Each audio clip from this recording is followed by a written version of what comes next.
ನೋಡ್ತಾ ಇದ್ದೀರಾ CBT Kannada TV. Mandya ನಗರದ ಜಿಲ್ಲಾ ಸಶಸ್ತ್ರ ಮೀಸಲು ಪಡೆಯ ಆವರಣದಲ್ಲಿ ಮಂಡ್ಯ ಜಿಲ್ಲಾ ಪೊಲೀಸ್ ಇಲಾಖೆ ವತಿಯಿಂದ ನಾಗರಿಕ ಬಂದೂಕು ತರಬೇತಿ ಶಿಬಿರದ ಸಮಾರೋಪ ಸಮಾರಂಭ ಜರುಗಿತು. ಕಾರ್ಯಕ್ರಮದಲ್ಲಿ ಶಿಬಿರದಲ್ಲಿ ಪಾಲ್ಗೊಂಡು ತರಬೇತಿ ಪಡೆದ 103 ಶಿಬಿರಾರ್ಥಿಗಳಿಗೆ ಬಹುಮಾನ ಹಾಗೂ ಪ್ರಮಾಣ ಪತ್ರ ವಿತರಿಸಲಾಯಿತು.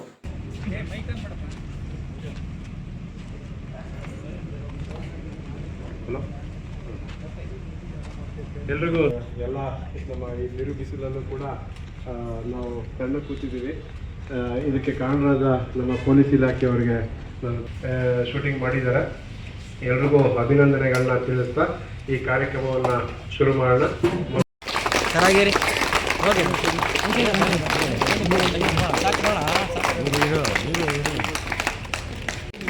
ಅಜ್ಜಿ ಸರ್ ನೀವು ಮೇಲೆ ಹಿಡಿದಿ ಸರ್.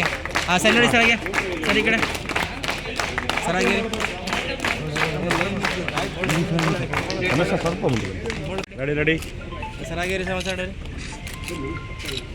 Sir ready.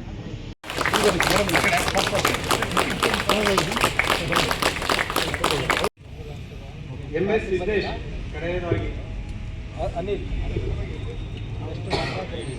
ಹಾಗೆ ಬರ್ದೇ ಇರೋ ನಿಮ್ಮ ಸ್ನೇಹಿತರಿಗೆ ತಿಳಿಸಿ ಆನಂತರ ಇಲ್ಲಿ DIR ಅಂತಂದು ಕಲೆಕ್ಟ್ ಮಾಡ್ಕೊಳ್ಳಿ.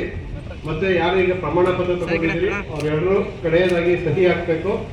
ಮತ್ತೆ ನಿಮ್ಮ ಟಾರ್ಗೆಟ್ ಏನಿದೆ ಆ ಟಾರ್ಗೆಟ್ ಹಲವು ತರಬೇತಿಗಳನ್ನ ತಗೊಂಡಿದ್ದೀನಿ. ಸೊ ಇದೊಂದು ಬಂದೂಕು ತರಬೇತಿ ಅನ್ನೋದು ಇದು ಅತಿ ಮುಖ್ಯವಾದ ಒಂದು ತರಬೇತಿ ಅಂತಲೇ ತಿಳ್ಕೊಬೋದು.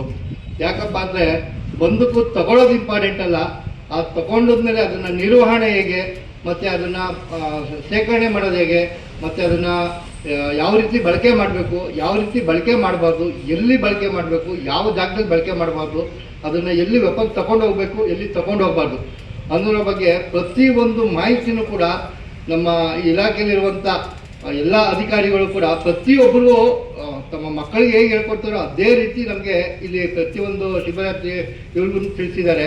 ಸೊ ಈ ಒಂದು ಅನುಭವನ ನಾನು ನನ್ನ ಜೀವನದಲ್ಲಿ ಎಲ್ಲೂ ಮರೆಯಾಗಿಲ್ಲ. ಸೊ ಅಂಥ ಒಂದು ದೊಡ್ಡ ಅನುಭವ ಸಿಕ್ಕಿದೆ.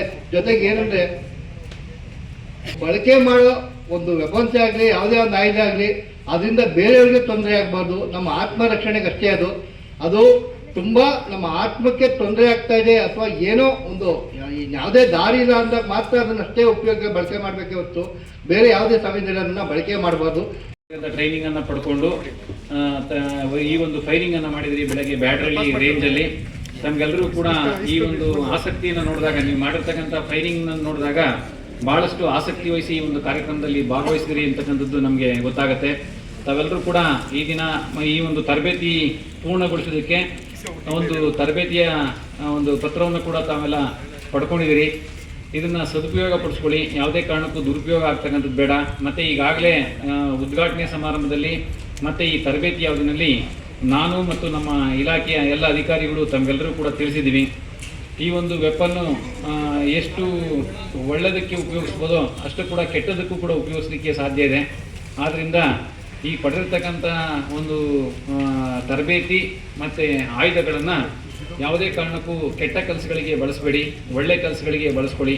ಆ ಮೂಲಕ ನಾವು ತರಬೇತಿ ನೀಡಿದಂಥ ಇಲಾಖೆಗೆ ಮತ್ತು ನಮಗೆ ಕೂಡ ಒಂದು ಒಳ್ಳೆಯ ಹೆಸರು ಬರಲಿ ಅಂತೇಳಿ ನಾನು ತಮ್ಮಲ್ಲಿ ಕೇಳ್ಕೊಳ್ತಾ ಈ ಒಂದು ಸಮಾರಂಭ ಯಶಸ್ವಿಯಾಗಲಿಕ್ಕೆ ಕಾರಣಕರ್ತರಾದಂಥ ನಮ್ಮ ಮಂಡ್ಯ ಜಿಲ್ಲಾ ಪೊಲೀಸ್ ವರಿಷ್ಠಾಧಿಕಾರಿಗಳಿಗೆ ವಂದಿಸುತ್ತಾ ತಮಗೆಲ್ಲರೂ ಕೂಡ ಶುಭವಾಗಲಿ ಅಂತೇಳಿ ಹಾರೈಸ್ತಾ ನನ್ನ ಎರಡು ಮಾತನ್ನು ಮುಕ್ತಾಯ ಮಾಡ್ತೇನೆ. ಜೈ ಹಿಂದ್.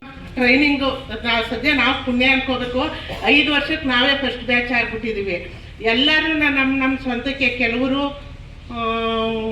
ಸಿಂಗಲ್ ಹೌಸ್ ಅಂತ ತೊಗೊಂಡ್ರು, ಕೆಲವರು ಏನೋ ಪ್ರಾಪರ್ಟಿಗೆ ಅಂತ ತೊಗೋತೀವಿ ಅಂತ ಅಂದರು, ಕೆಲವರು ವರ್ಗಾವಣೆ ಮಾಡೋಕ್ಕೆ ಅಂತ ತೊಗೋತೀವಿ ಅಂತ ಅಂದರು. ಅದು ತುಂಬ ಸಂತೋಷನೇ. ಈ ಟ್ರೈನಿಂಗಲ್ಲಿ ನಾನು ಅಂತೂ ಫಸ್ಟಿಂದ ಲಾಸ್ಟಿಂದ ಫಸ್ಟು ನಾನು ಬಂದಿದ್ದೀನಿ. ಆದರೂ ನಂಗೆ ಸಂತೋಷ ಇದೆ, ನನಗೆ ಬೇಜಾರಿಲ್ಲ. ಎಲ್ಲ ಹೊಡೆದಿದ್ದಾವೆ, ಎಲ್ಲ ಚೆನ್ನಾಗಿ ಮಾಡಿದ್ದಾರೆ. ಮತ್ತು ನಮ್ಮ ಸಾಹೇಬ್ರ ಅವತ್ತು ಗಂಗಾಧರ ಸಾಹೇಬ್ರು ಹೇಳಿದ್ರು, ಯಾರು ಬೇಜಾರು ಮಾಡ್ಕೋಬೇಡಿ, ಇಲ್ಲಿ ಎಲ್ಲರೂ ದೊಡ್ಡವರು ಇದ್ದೀರಾ. ಆದರೆ ನಮ್ಮ ಇವರು ನಿಮಗೆ ಟ್ರೈನಿಂಗ್ ಕೊಡೋ ಟೈಮ್ದಲ್ಲಿ ಏನಾದ್ರು ಅಂದರೆ ಯಾರು ಕೋಪ ಮಾಡ್ಕೋಬೇಡಿ ಅಂದರು. ಅದಕ್ಕಿಂತ ಹೆಚ್ಚಾಗಿ ನಮಗೆ ನಮ್ಮ ಅಧಿಕಾರಿಗಳು ಯಾರೂ ಕೋಪ ಮಾಡ್ಕೊಳ್ಳಿಲ್ಲ ಸರ್, ತುಂಬ ಚೆನ್ನಾಗಿ ಮಾಡಿಕೊಟ್ಟಿದ್ದಾರೆ. ನಾನು ಹೆಚ್ಚು ನಿಮಗೆ ಕಡಿಮೆ ಅಂತ ಅವ್ರು ಹೇಳಿದ ರೀತಿಲಿ ಯಾರೂ ನಮ್ಮನ್ನು ನಡೆಸ್ಕೊಳ್ಳಿಲ್ಲ. ನಾವು ಎಲ್ಲರೂ ಒಂದೇ ಗ್ರೂಪ್ ಥರ ಇದ್ದೋ. ನಾವು ಮೊದಲನೇ ಸಾರಿ ಬಂದಿದ್ದೀವಿ, ಟ್ರೈನಿಂಗ್ ತೊಗೊಂಡಿದ್ದೀವಿ. ಮತ್ತು ಸುಮಾರು ಜನ ಎಲ್ಲ ಚೆನ್ನಾಗಿ 15 ತೊಗೊಂಡಿದ್ದಾರೆ, ಏನು ಇಲ್ಲದೇ ಇದ್ದವರು ಇದ್ದಾರೆ, ಎಲ್ಲರೂ ಇದ್ದಾರೆ. ತುಂಬ ಸಂತೋಷ ಆಗಿದೆ. ಇನ್ನು ಮುಂದೇನು ಇದೇ ಥರ ಎಲ್ಲ ಮಾಡಿಕೊಡ್ಬೇಕು. ನಮ್ಮ ಸಾಹೇಬರು ಬೇರೆಯವ್ರಿಗೆ ಅವಕಾಶ ಮಾಡಿಕೊಡ್ಬೇಕು ಟ್ರೈನಿಂಗ್ ಈ ಥರ. ಇದನ್ನೇ ಒಂದು ಕ್ಲೇಮ್ ಆಗಿ ತೆಗೆದುಕೊಳ್ಳೋದು ಬೇಡ. ಬಟ್ ಯಾರಿಗೆ ಅವಶ್ಯಕತೆ ಇದೆ ಪರಿಶೀಲನೆ ಮಾಡ್ತೀವಿ. ನಮ್ಮ ಸ್ಥಳೀಯ ಅಧಿಕಾರಿಗಳು ಪರಿಶೀಲನೆ ಮಾಡ್ತಾರೆ ಮತ್ತು ಮಾನ್ಯ ಜಿಲ್ಲಾಧಿಕಾರಿಗಳು ಕೊನೆಗೆ ಲೈಸೆನ್ಸ್ ಕೊಡುವ ಅಥಾರಿಟಿ ಅವರು ಇರ್ತಾರೆ. ಸೊ ಅವರೆಲ್ಲ ಸೇರಿ ನಾವು ಒಂದು ನಿರ್ಧಾರವನ್ನು ತೆಗೆದುಕೊಳ್ತೀವಿ. ಬಟ್ ಲೈಸೆನ್ಸ್ ತಗೋದು ಇಂಪಾರ್ಟೆಂಟ್ ಅಲ್ಲ, ಅದನ್ನು ಮೇಂಟೈನ್ ಮಾಡ್ಕೊಂಡು ಹೋಗೋದು ಭಾಳ ಇಂಪಾರ್ಟೆಂಟು. ನಾನು ಹುಬ್ಬಳ್ಳಿಯಲ್ಲಿದ್ದಾಗ ಪ್ರತಿದಿನ ಒಂದು ವಾರಕ್ಕೊಮ್ಮೆ ಆದರೂ ನಮ್ಮ ಆಫೀಸ್ಗೆ ಒಬ್ಬ ಬರ್ತಿದ್ದ. ಅವನು ಏನಂತಂದರೆ, ನನ್ನ ಲೈಸೆನ್ಸ್ ವಾಪಸ್ ತೊಗೊಂಡ್ಬಿಡಿ ಸರ್, ನಂಗೆ ಸಾಕಾಗಿ ಹೋಗಿದೆ, ಅದನ್ನು ನಿದ್ದೆ ಬರ್ತಾ ಇಲ್ಲ ನನಗಂತೇಳಿ. ಹೌದು, ನಿಜಾಗ ಅದು ಆಗ್ತದೆ. ಈಗ ಎಷ್ಟು ಆರಾಮಾಗಿ ನೀವು ನಿದ್ದೆ ಮಾಡ್ತಾ ಇದ್ರಲ್ಲ, ಒಂದು ವೇಳೆ ಗನ್ ನಿಮ್ಮ ಕಡೆ ಬಂದರೆ ಅಥವಾ ನಿಮ್ಮ ಕಡೆ ಒಂದು ಸಿಕ್ಕಾಪಟ್ಟೆ 1 ಕೋಟಿ ದುಡ್ಡು ಬಂತು, ನಿಮಗೆ ನಿದ್ದೆ ಆಗ್ತದ? ಬರಲ್ಲ. ಅದು ಜವಾಬ್ದಾರಿ ಜಾಸ್ತಿ ಆಗ್ತದೆ. ಹಾಗಾಗಿ ಅವನದು ಏನಂತಂದರೆ, ಅವನ ಮಕ್ಕಳು ಇವನಿಲ್ದಾಗ ಅವನ ಮಕ್ಕಳು ಗನ್ ತೊಗೊಂಡು ಎಲ್ಲೆಲ್ಲಿ ಹೋಗಿಬಿಡೋರು.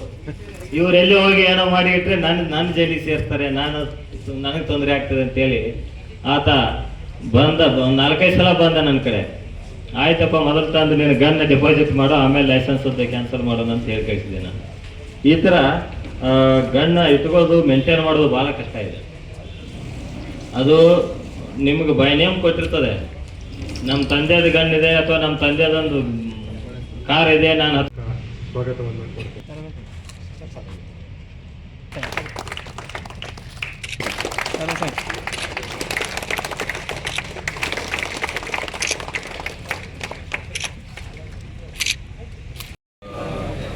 Good evening. ಇದೊಂದು ಬಂದೂಕು ತರಬೇತಿ ಒಂದು ಆಗಿತ್ತು 23ಇಂದ 28ವರೆಗೂ. ಆ್ಯಂಡ್ ಆಲ್ಮೋಸ್ಟ್ 120 ಮೆಂಬರ್ಸ್ ಜಾಯ್ನ್ ಆಗಿ ಮಾಡಿದ್ದಾರೆ. ಆ್ಯಂಡ್ ಈ ಭಾಗದಲ್ಲಿ ನಾನು ಪ್ರಥಮವನ್ನು ತೊಗೊಂಡಿದ್ದೀನಿ. ಅಂಕ 60ಕ್ಕೆ 57 ತೊಗೊಂಡಿದ್ದೀನಿ. ಆ್ಯಂಡ್ ತುಂಬ ಖುಷಿ ಆಗ್ತದೆ. ಇದರಿಂದ ನಾನು ಒಂದು ಜನಗಳಿಗೆ ಮೋಟಿವೇಟ್ ಮಾಡಬೇಕು. ಹಾಗಾಗಿ ಎಲ್ಲರೂ ಇದಕ್ಕೆ ಭಾಗಿಯಾಗಿ ಇದ್ರ ಬಗ್ಗೆ ತಿಳ್ಕೊಳ್ಳೋಕ್ಕೆ ಅವಕಾಶ ತಗೊಳ್ಳಿ. ಮುಂದೆ ಎಲ್ಲರಿಗೂ ಸಹಕಾರ ಆಗಲಿ ಅಂತ ಒಂದು ವಂದನೆ.